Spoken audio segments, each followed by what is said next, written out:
Vamos a entrar en otro tema con respecto al libro de Job. Los discursos de Job ya están prácticamente agotados y entra en acción un nuevo personaje. ¿Se recuerdan los 3 amigos? Y Job 4. Ahora entra un quinto personaje que se llama Eliú. Y este tema yo sé que a usted le puede llamar la atención. Es un tema que a nosotros no nos gusta. A mí personalmente me es desagradable. ¿Cuántos leyeron el capítulo 32? Ay, qué bien, gracias hermano, me siento acompañado. Se llama el valor de confrontar.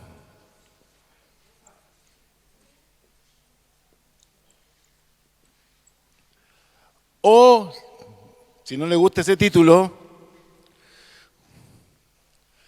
un don que nadie quiere.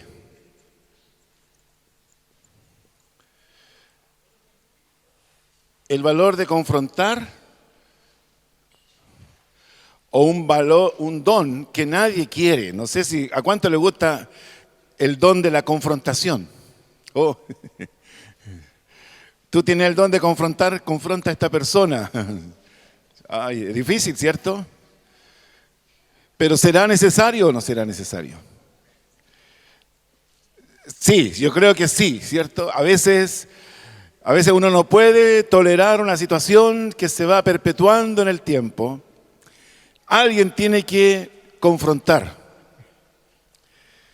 Entre los pastores se perpetuó un dicho de un pastor que ya partió a la presencia del Señor y él siempre utilizaba el término ¿quién le va a poner el cascabel al gato? Claro.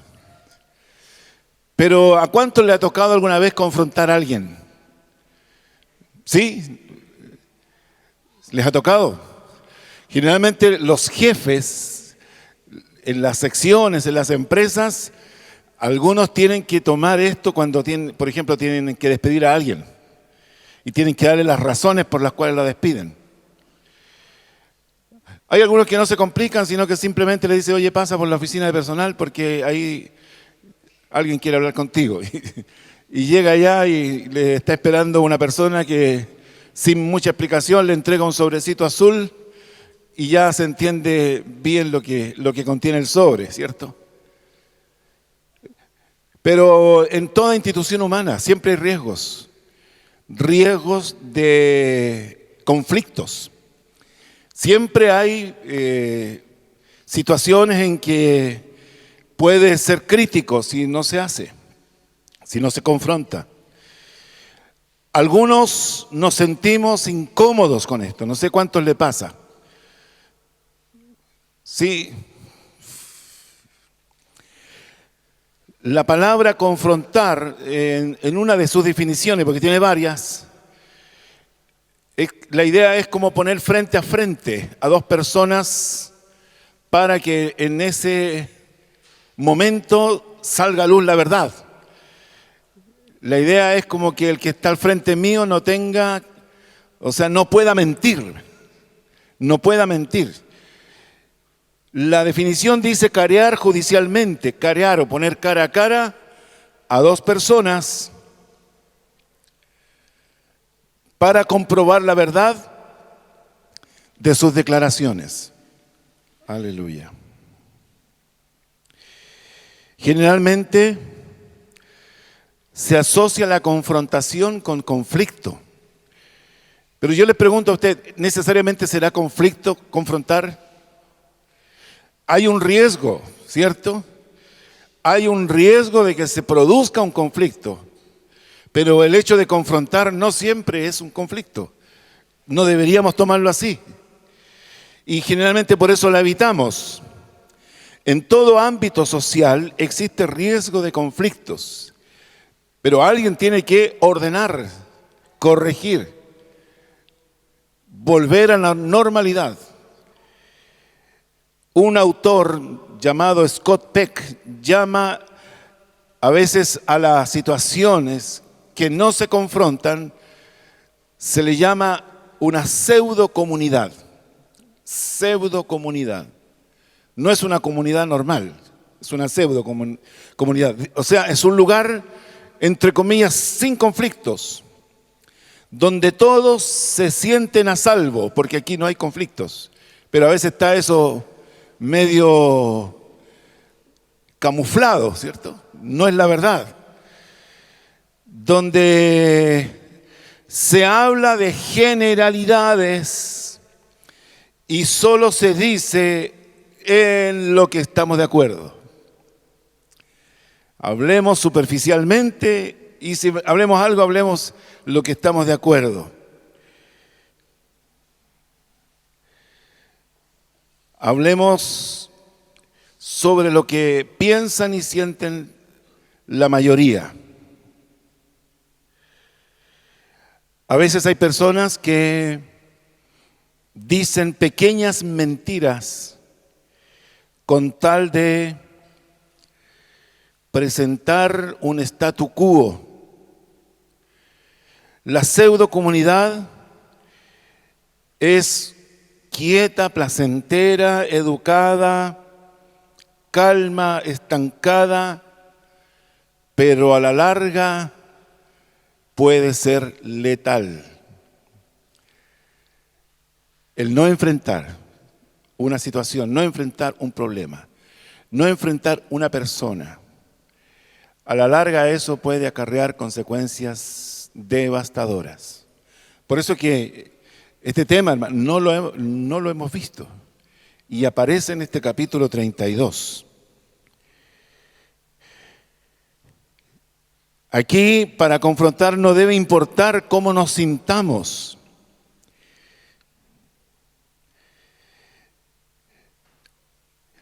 Y tal vez,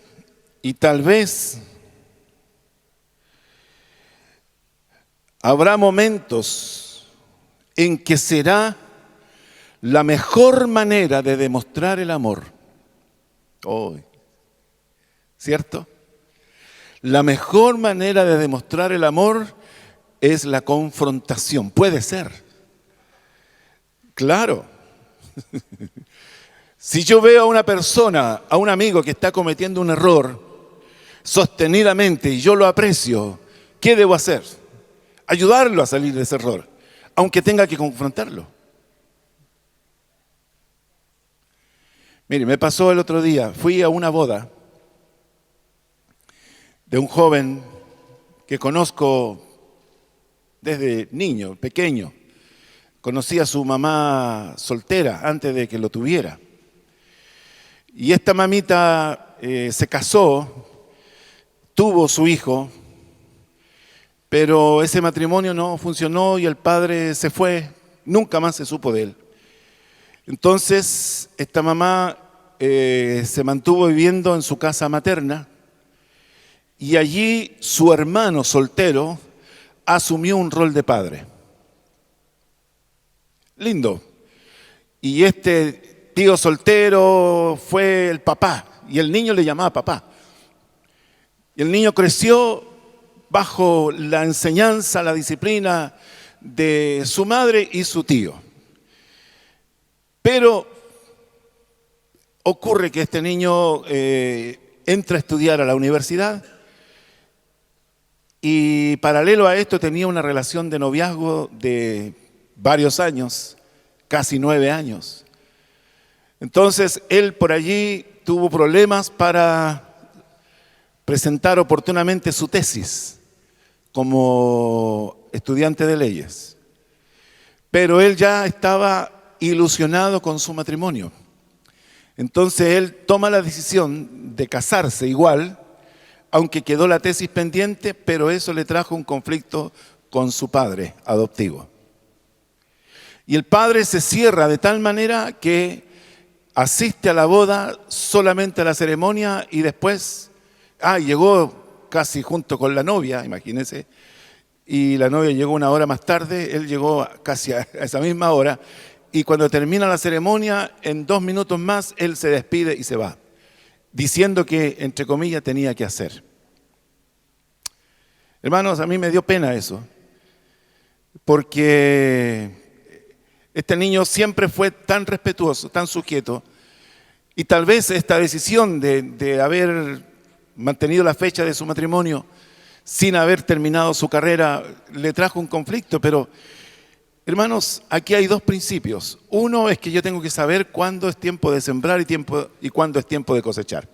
Eso yo se los he dicho siempre, que los hijos tienen dos etapas en la vida: tiempo de siembra, tiempo de cosecha. El tiempo de siembra es hasta la edad en que ellos son adolescentes. Cuando son adolescentes ya no se puede sembrar. Ellos ya ahí comienzan a reaccionar frente a la educación que usted le ha dado, a la formación. Ellos reaccionan. Y frente a eso ya usted no puede seguir sembrando. Simplemente usted tiene que prepararse para cosechar lo que sembró. Entonces ya este niño no estaba en época de sembrar. Y sobre todo si ya está en una relación tan larga, ya no estaba como para seguir escuchando consejos. Lo segundo es que ese niño es el producto de mi gestión como padre. El error es de él, pero también es mío. Porque si yo lo hubiese formado de otra manera, tal vez el niño no habría tomado esa decisión, pero él es el producto de mi gestión. Por lo tanto, también el error es mío. Lo segundo que es mi error, desde el punto de vista de padre, es que si yo sembré en él, debo esperar cosechar en él. Como el padre del hijo pródigo, Lucas 15.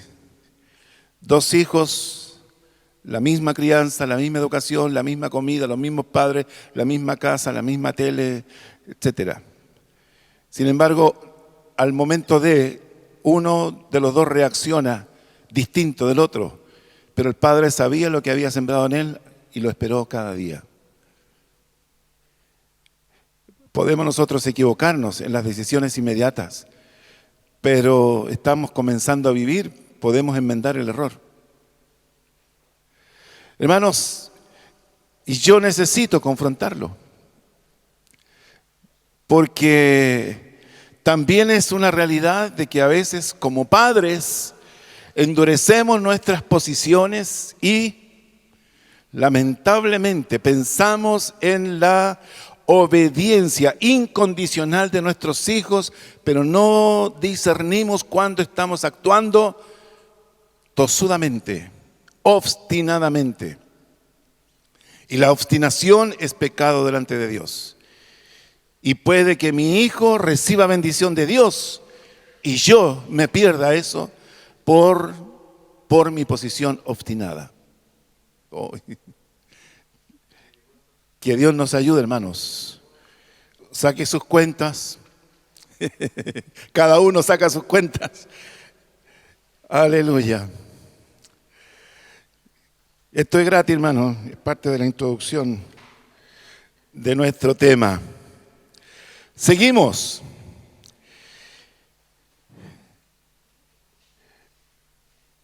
Dietrich Bonhoeffer, un teólogo, un pastor, escribe: nada puede ser más cruel que la permisividad que abandona a otro en su pecado.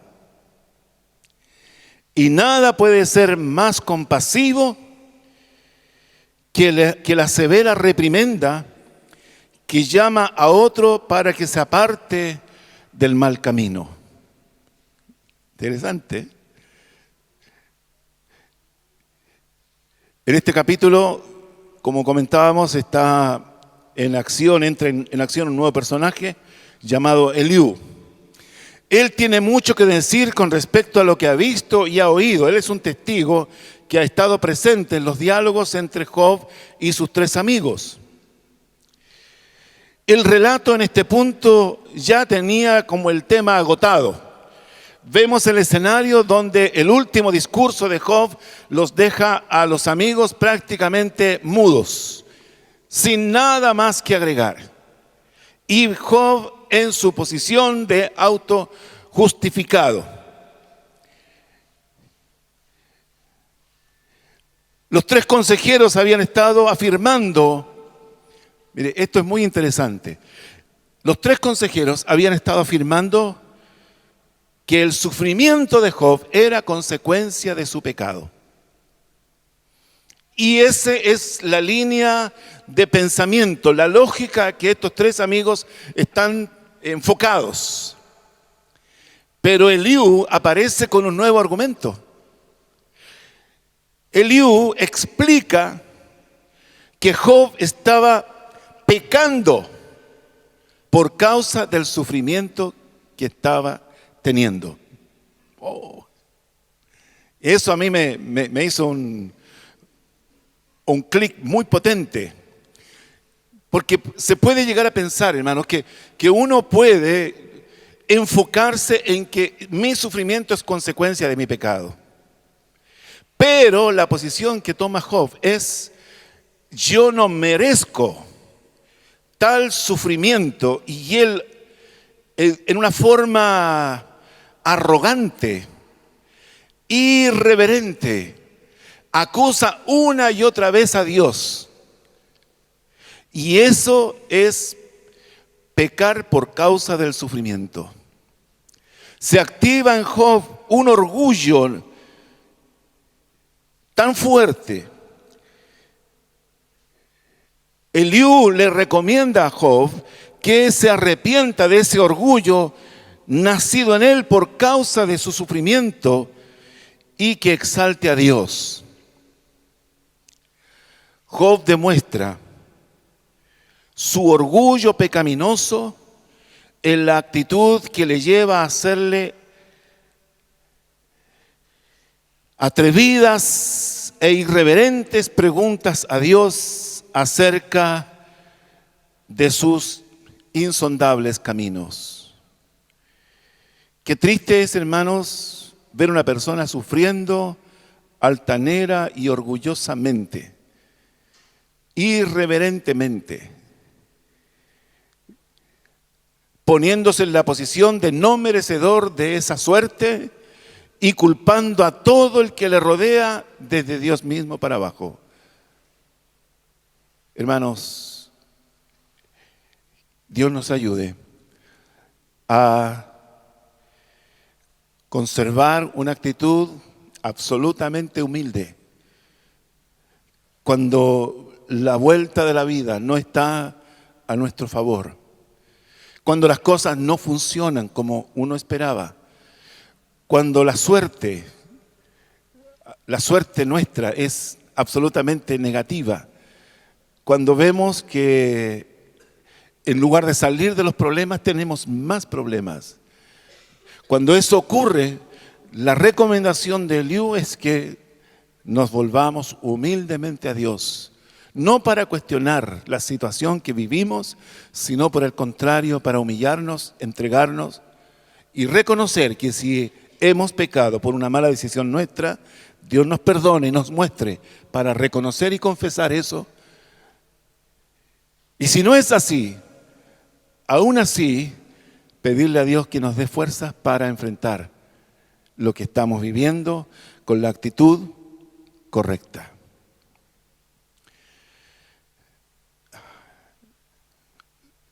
¿Cuánto encuentran interesante el planteamiento de este capítulo? Sí. Yo también. Primero, la presentación de Eliú, versículos 1 al 5.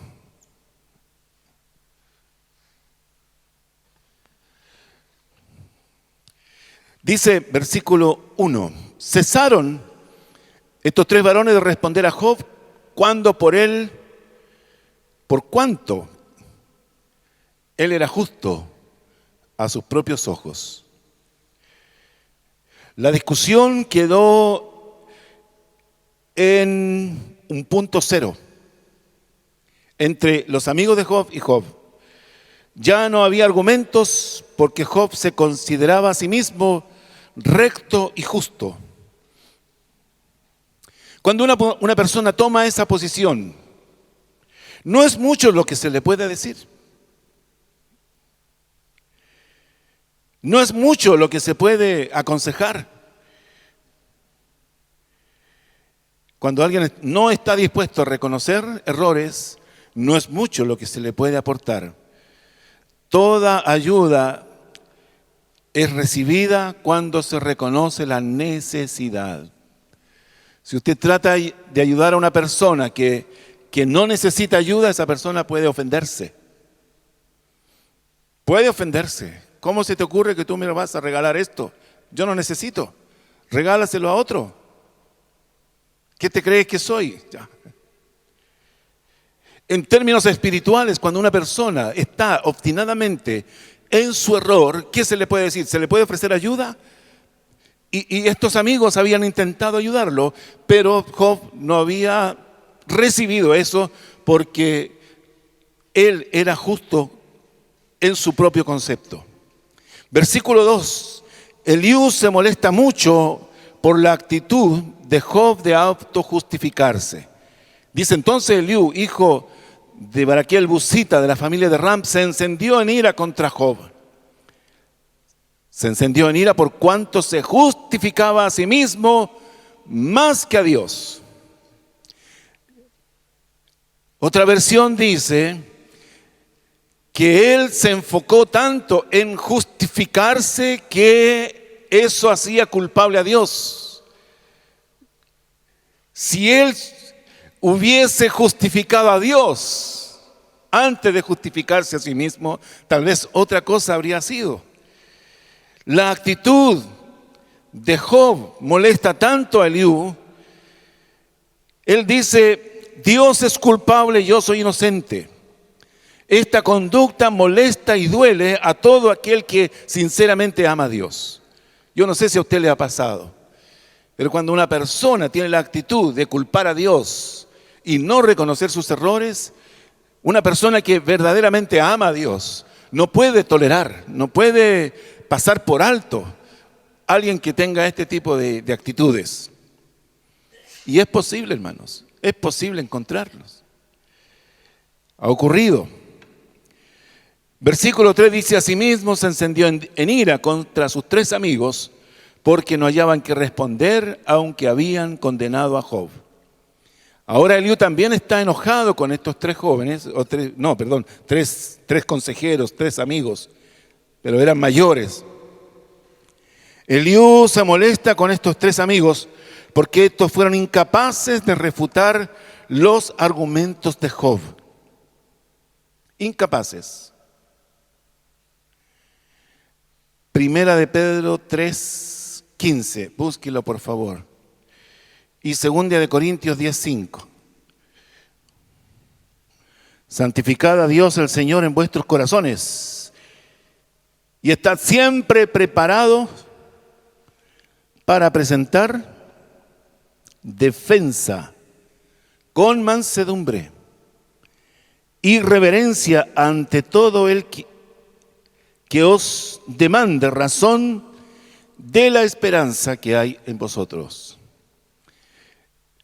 Eliú está molesto porque estos varones no tenían una buena defensa para Dios. No tenían tampoco los argumentos para evidenciar el pecado de Job. Miremos 2 de Corintios 10:5. ¿Qué dice?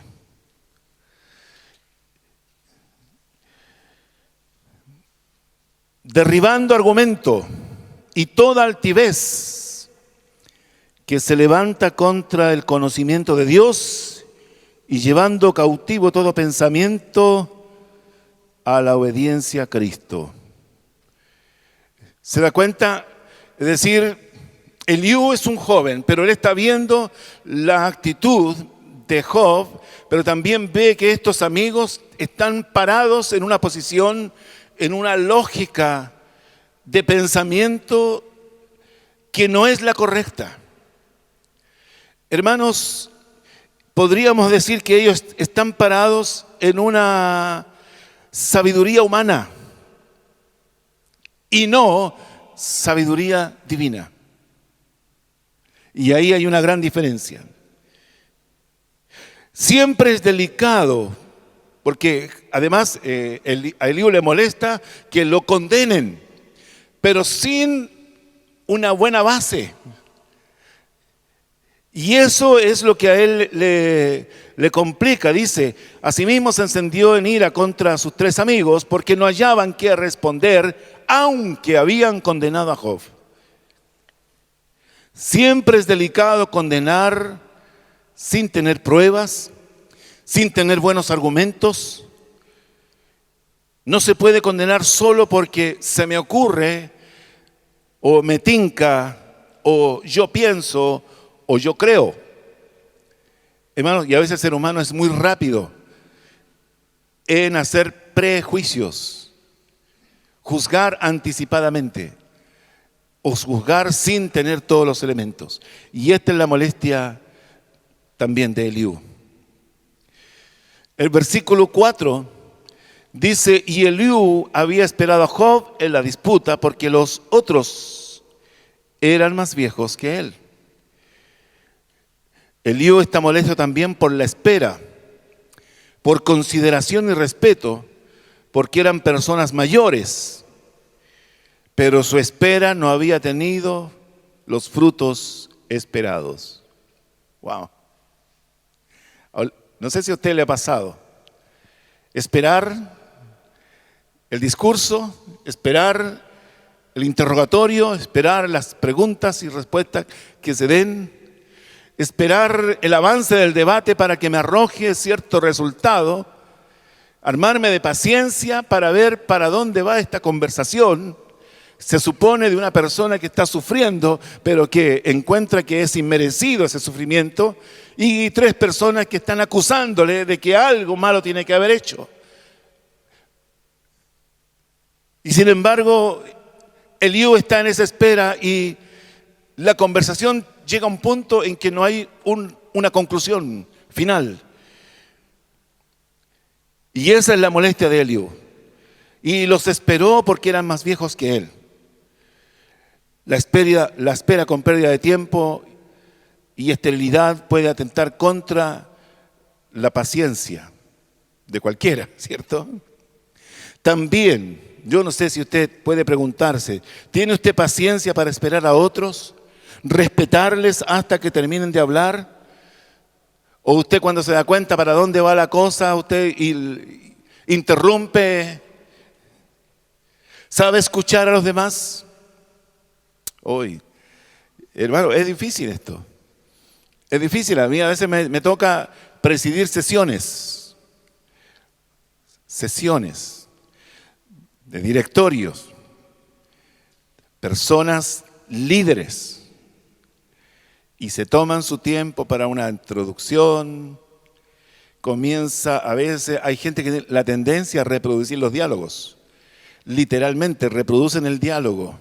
Entonces yo le dije, oye, ¿qué te parece si? Entonces él me respondió, mira, la verdad que también lo había pensado, pero no me llega la conclusión de eso. Yo no necesito que me reproduzca el diálogo, yo necesito que me diga lo que es la esencia. Hermano, y hay que aguantarse, hay que soportar, hay que esperar. A lo sumo hacer un pequeño comentario para que esa persona se dé cuenta de lo mal empleado del tiempo, que trató de decir algo pero que no logró el efecto que deseaba. Yo me he dado cuenta que a veces las personas para el campo tienen esta tendencia a reproducir bien los diálogos, las conversaciones. Y eso hay. Pero uno tiene que saber que tal vez detrás de todo un argumento puede venir algo interesante. Puede venir algo de sabiduría, algo que me deje. Pero en el caso de Eliú siente que había sido una pérdida de tiempo. Hermanos, cada uno de nosotros debe saber autocontrolarse en sus reacciones con respecto a escuchar a otros. Yo sufro permanentemente de interrupciones y a veces las dejo pasar, otras veces les espero que me interrumpan y yo hago como que no me interrumpieron y sigo.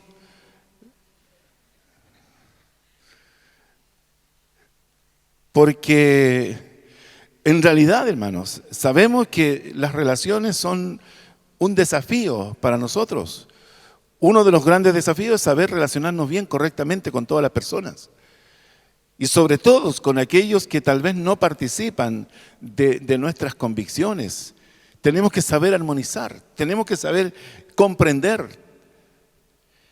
Job está molesto. También el versículo 5 dice, pero viendo Eliú que no había respuesta en la boca de aquellos 3 varones, se encendió en ira.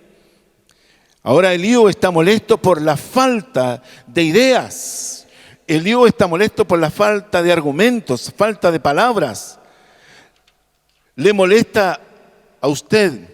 Le pregunto, los silencios provocados por las mentes bloqueadas por falta de razonamientos, donde se evidencia la falta de análisis, la falta de reflexión, esos silencios provocados por los argumentos agotados.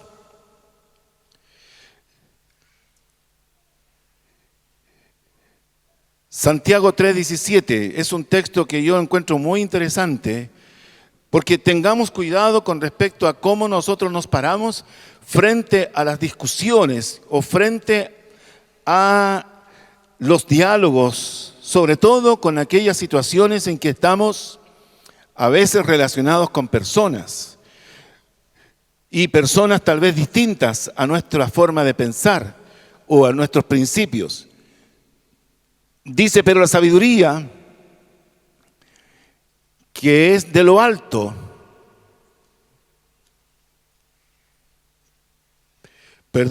veamos anteriormente. ¿Quién es sabio y entendido entre vosotros? Hace la pregunta.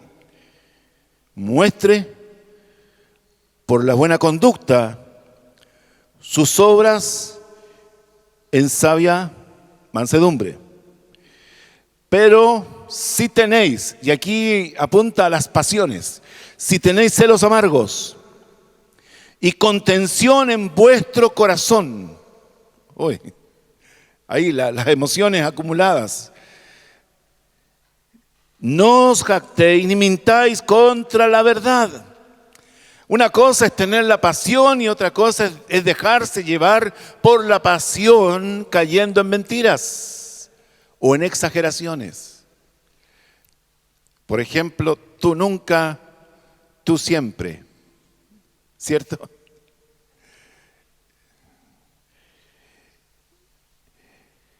Porque esta sabiduría, dice, no es la que desciende de lo alto.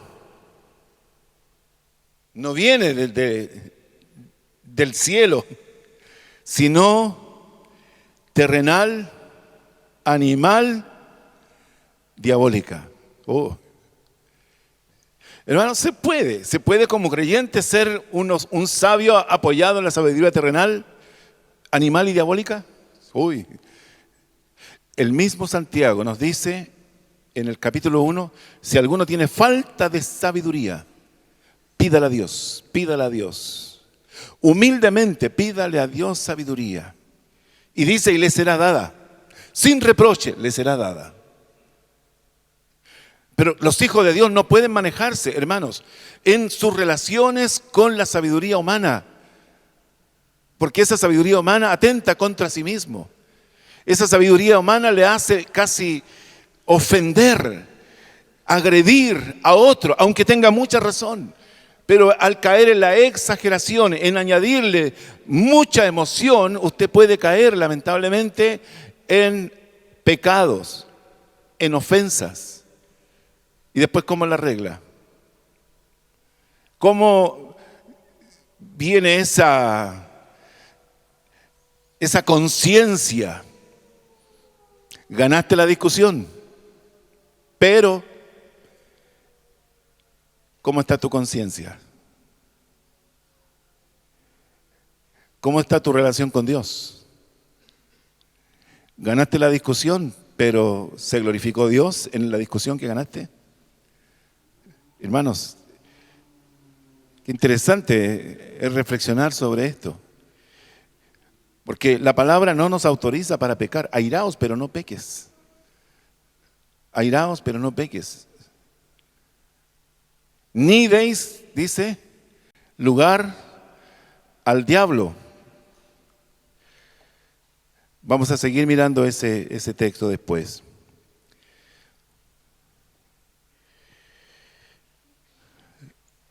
Número 2. Excusas de Eliú por intervenir.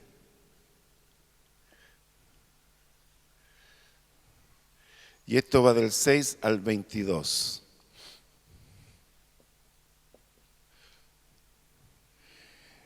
Ahora el resto del discurso está enfocado en las excusas que Eliú da por intervenir. La primera excusa, que no tiene experiencia, pero sí tiene inteligencia.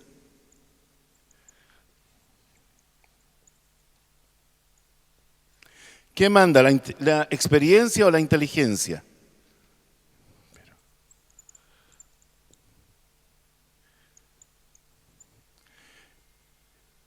¿Qué piensa usted? ¿Qué es más importante?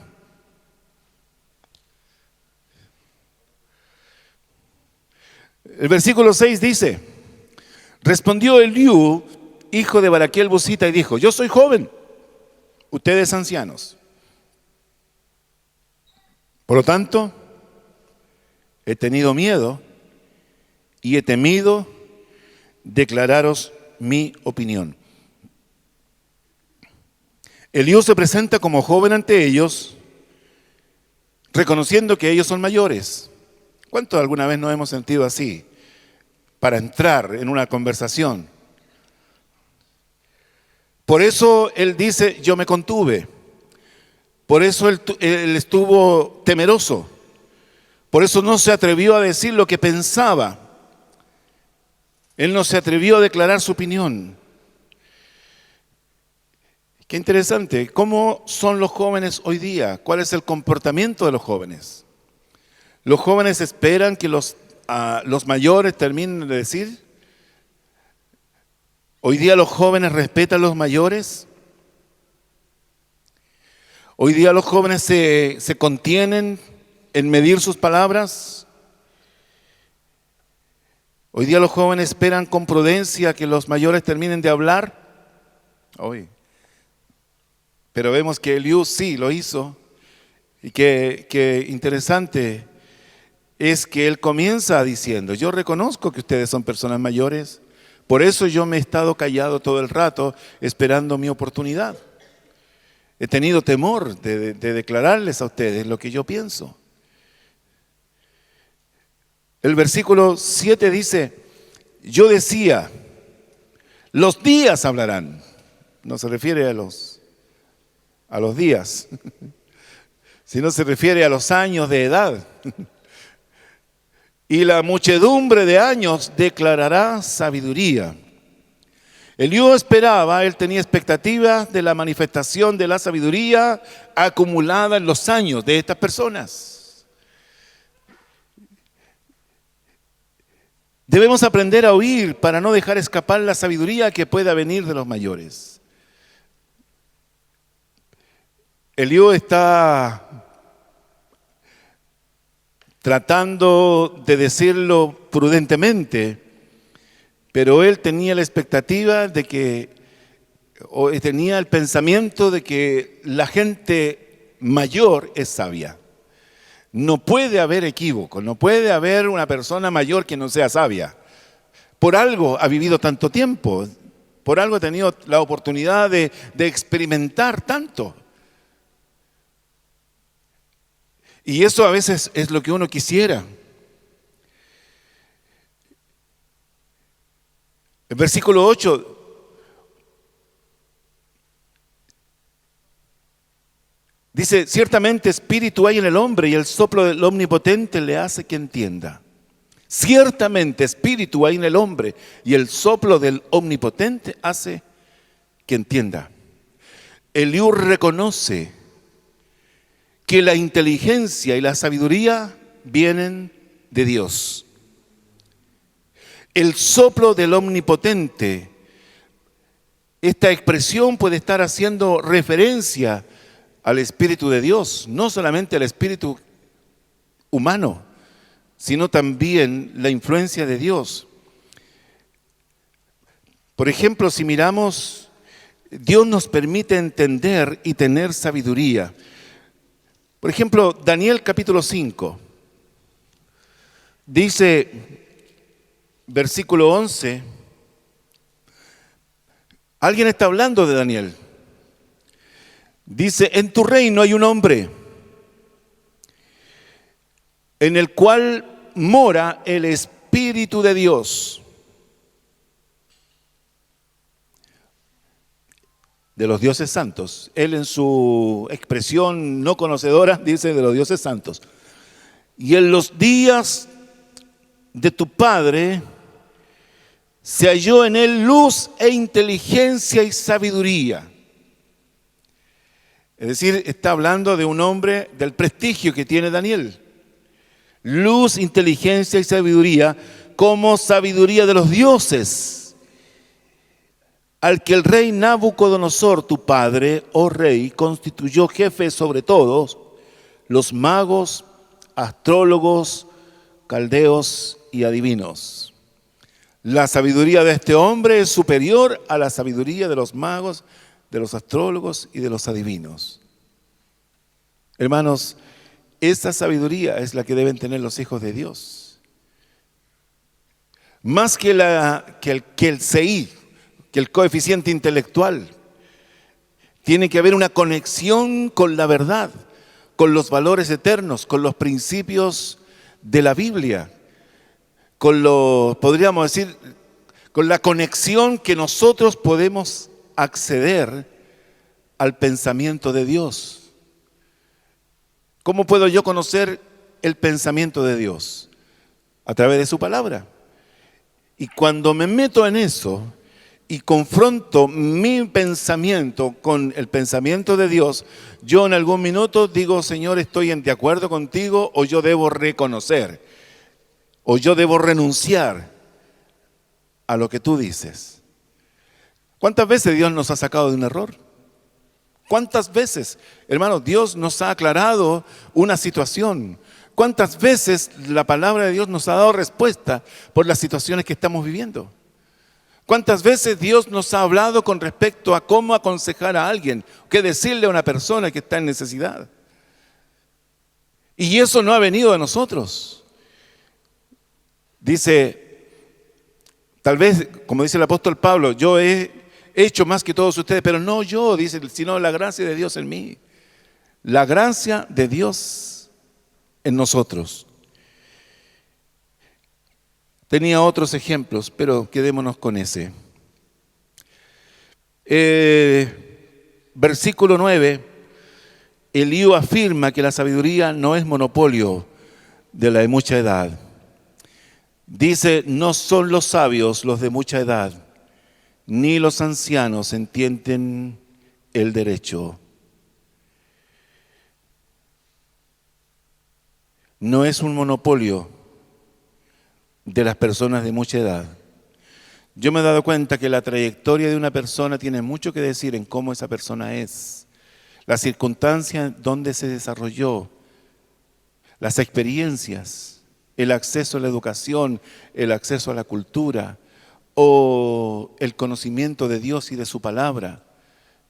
Yo he encontrado personas sabias que han conocido a Dios desde la niñez. Como también he conocido personas con títulos universitarios, pero sin embargo no tienen nada de sabiduría. O tienen una pésima aplicación del conocimiento que tienen con respecto a la vida que llevan. Y personalmente son un fracaso, aunque sean exitosos profesionalmente.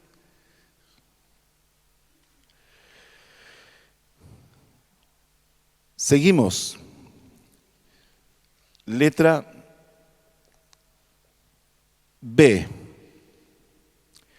¿O no? Pero antes de eso, el versículo 10.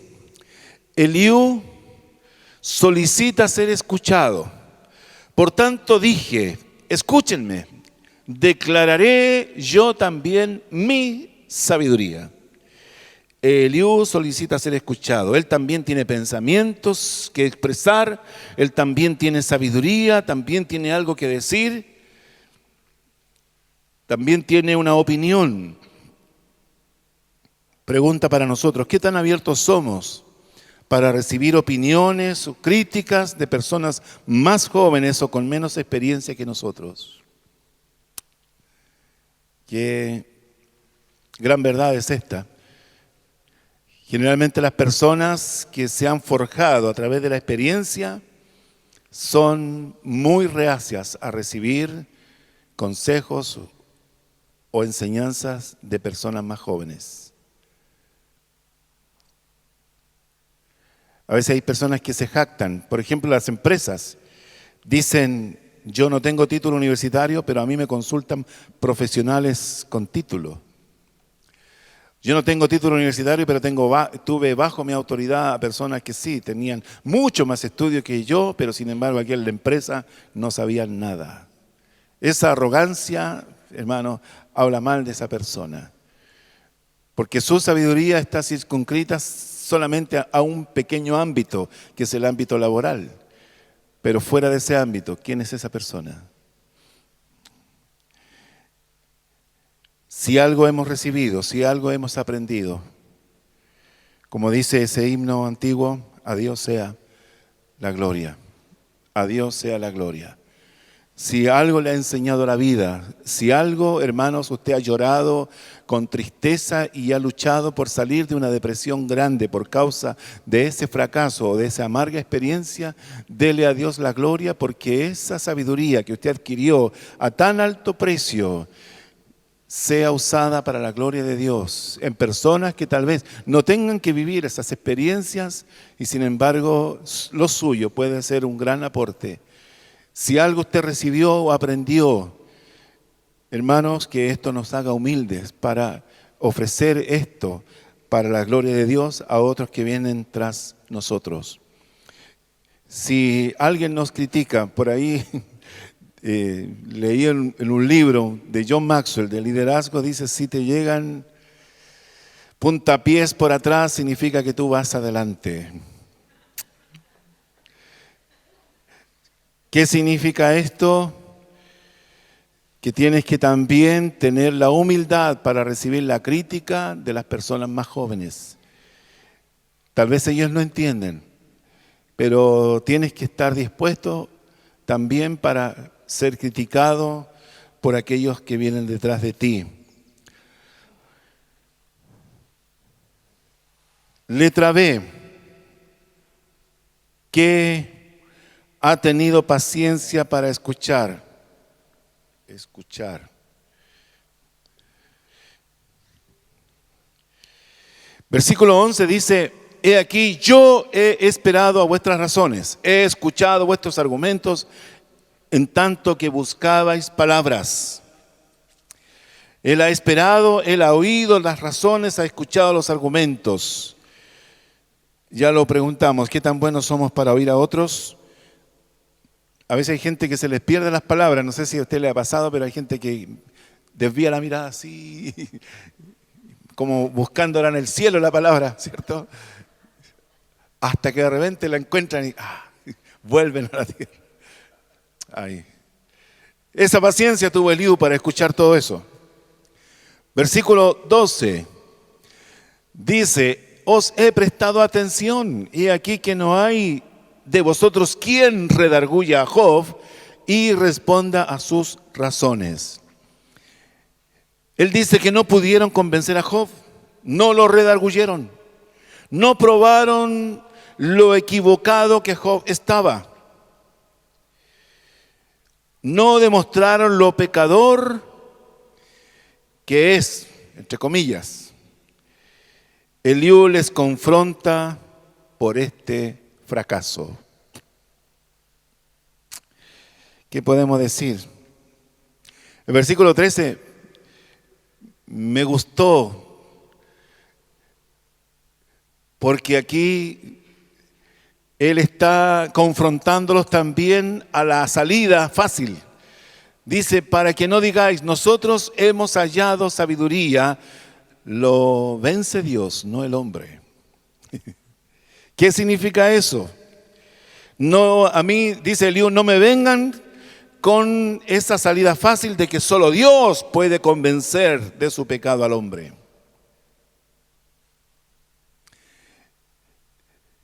Que solo Dios lo puede refutar. Que hallaron la sabiduría en que solo Dios podía confrontar a Job. Eso es lo que está diciendo Eliú. Que él está diciendo, ustedes con su fracaso están diciendo de que en realidad la sabiduría verdadera es que Dios va a confrontar a Job y no nosotros. Hermanos, ¿dice eso la Biblia?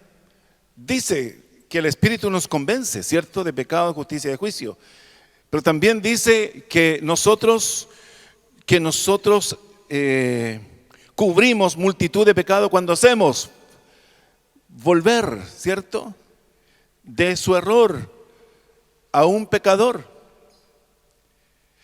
Entonces, no podemos decir que solo el trabajo es de Dios, también es el trabajo nuestro. Y es allí la actitud compasiva que decía yo. ¿Qué podemos ser? No compasivos al no confrontarlos o compasivos cuando los confrontamos. Y esto está diciendo Eliú. No digan, nosotros hemos hallado sabiduría. 2 puntos o punto seguido, punto y coma. Lo vence Dios, no el hombre. Versículo 14. Y aquí nos vamos a la otra letra.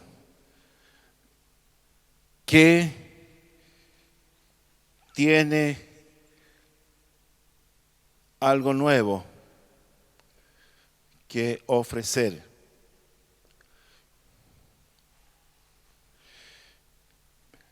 Versículo 14 dice, ahora bien, Job no dirigió contra mí sus palabras, ni yo le responderé con vuestras razones. Que si Job hubiera hablado con Eliú, él no habría aplicado la misma lógica. Cuando hablamos de lógica, estamos hablando de un proceso adecuado en el desarrollo del pensamiento. Proceso adecuado aplicado en el desarrollo de un pensamiento. Que no le habría respondido de la misma manera.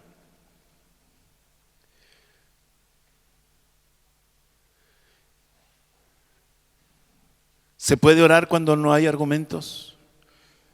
¿Cuántas veces hemos sentido que nos han dejado callados con algo que hemos tratado de decir? Eliú siente que los 3 amigos han caído en un error, en tomar un camino que no les dio la salida.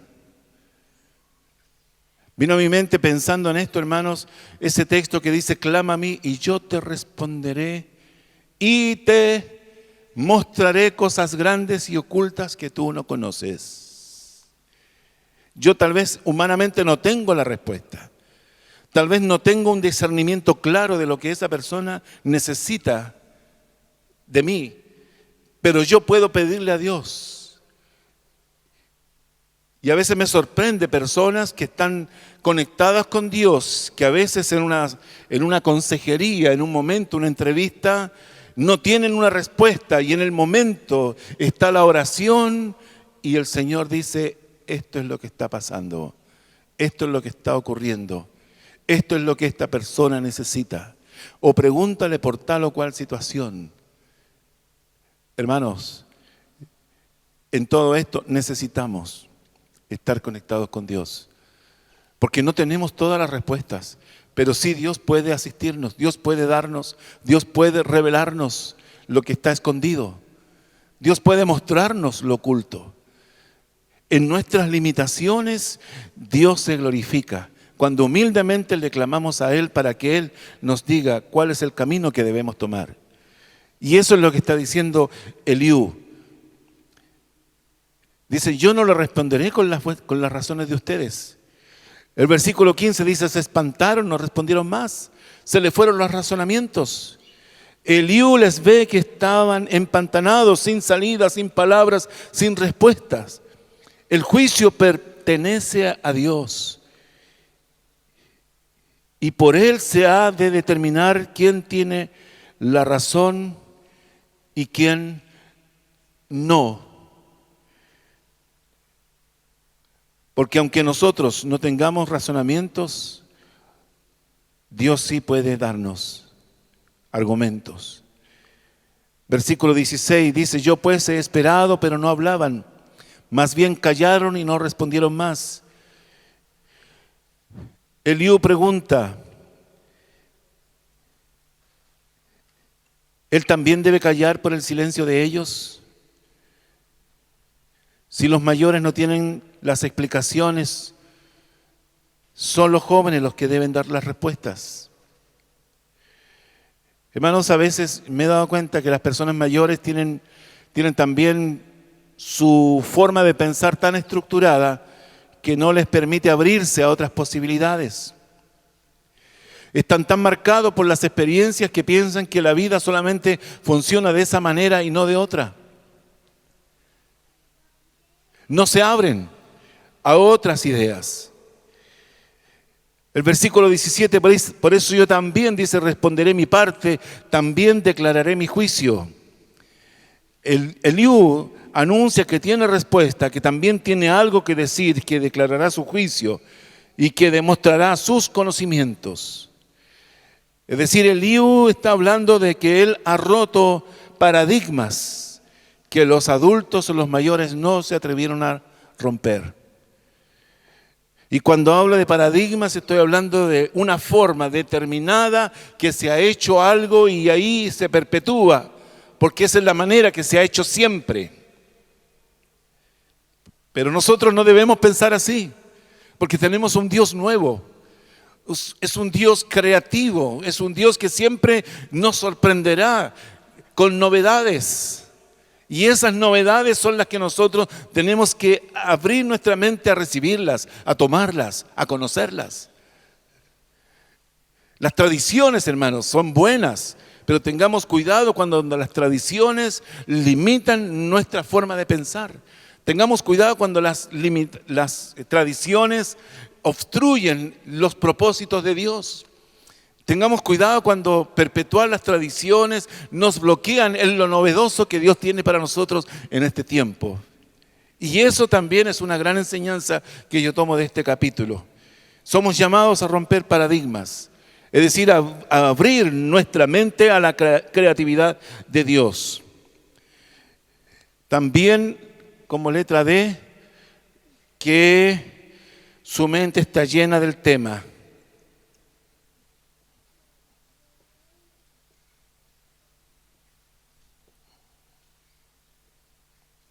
Su mente está llena del tema.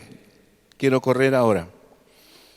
Versículo 18 dice, porque lleno estoy de palabras y me apremia el Espíritu dentro de mí. Que la espera le fue abriendo la mente para responder. La espera le fue abriendo la mente para pensar, para asociar y para reflexionar. Versículo 19, que su corazón, dice, de cierto mi corazón está como el vino que no tiene respiradero y se rompe como odre nuevo. Él está hablando de cuando el vino está herméticamente guardado en su proceso de fermentación, acumula gases. Y ese gas está haciendo presión sobre el contenedor. Así dice que está su corazón, está contenido. que le hace presión para que saque las palabras que hay en su corazón, que lo único que quiere es desahogarse. Hermanos, y esto nos habla de que cuando uno tiene seguridad en sus convicciones, al ver el error de otros, la verdad le presiona para que diga lo que tiene que decir. Esa seguridad de convicciones es lo que se transforma en una presión permanente para desahogarnos. Yo diría lo que empuja a Eliú a confrontar es justamente esa verdad acumulada en su corazón sin poder darle una salida. Lo único que quiere es sacar lo que tiene adentro, dice el versículo 20. Hermanos, Dios nos reviste de una valentía sobrenatural para expresar con fuerza la verdad. Como Pedro pudo ponerse de pie para hablar y decir que esos 120 no estaban borrachos como todos pensaban, sino que era la promesa del profeta Joel, que había anunciado que sería derramado su espíritu sobre toda carne. Esa misma situación apasionada de Job, de Pedro, es también la pasión que tiene Eliú por sacar del error a estos. Y también, versículo 21, finalmente, que hablará imparcialmente.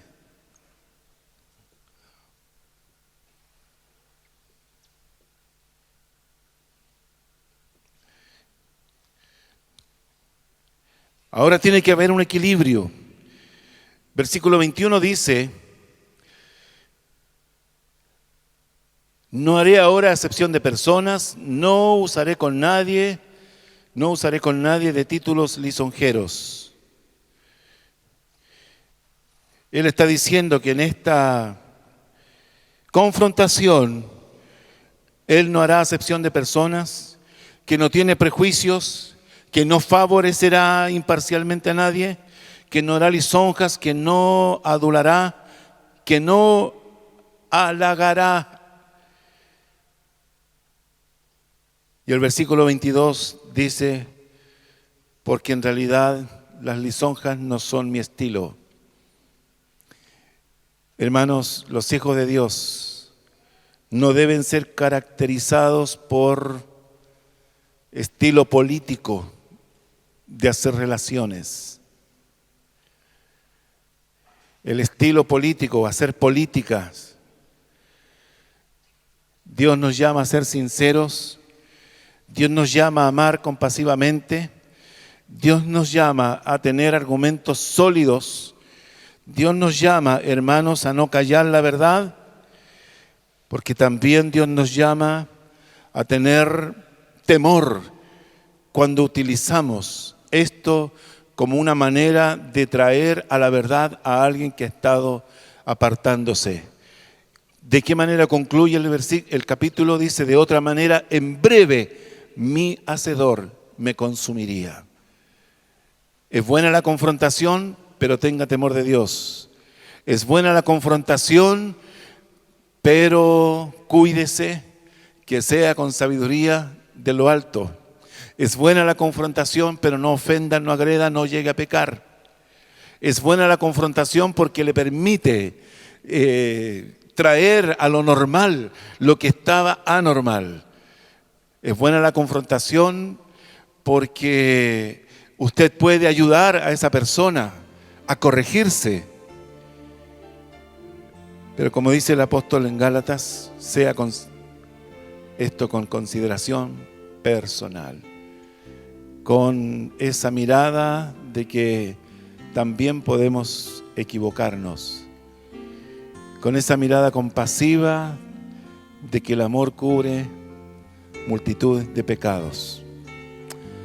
Aleluya. Yo sé que no es fácil confrontar, no es fácil decirle a alguien el error que está cometiendo, pero si usted lo ama, pídele a Dios la gracia para hacerlo bien, y esa persona el día de mañana se lo va a agradecer.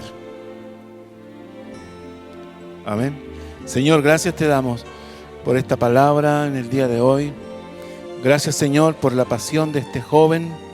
Gracias por la prudencia, porque él supo esperar su momento, su turno. Gracias por el respeto que él tenía hacia los mayores. Aunque él no recibió las respuestas ni recibió sabiduría de ellos, sin embargo, se mantuvo prudente. Gracias porque se atrevió a confrontarlos con la verdad. Señor, yo te ruego que hagas de nosotros una iglesia sabia, una iglesia compasiva, una iglesia valiente cuando tenga que expresar las verdades eternas de tu reino. Padre, gracias por esta palabra. Señor, a veces es difícil dar los pasos. Señor, muchas veces tratamos de ocultar, de disimular lo que está pasando, pero eso se comienza a transformar en algo que contamina nuestro espíritu. Señor, ayúdanos. Ayúdanos, Señor, a enfrentar esas situaciones y esas personas con la gracia tuya.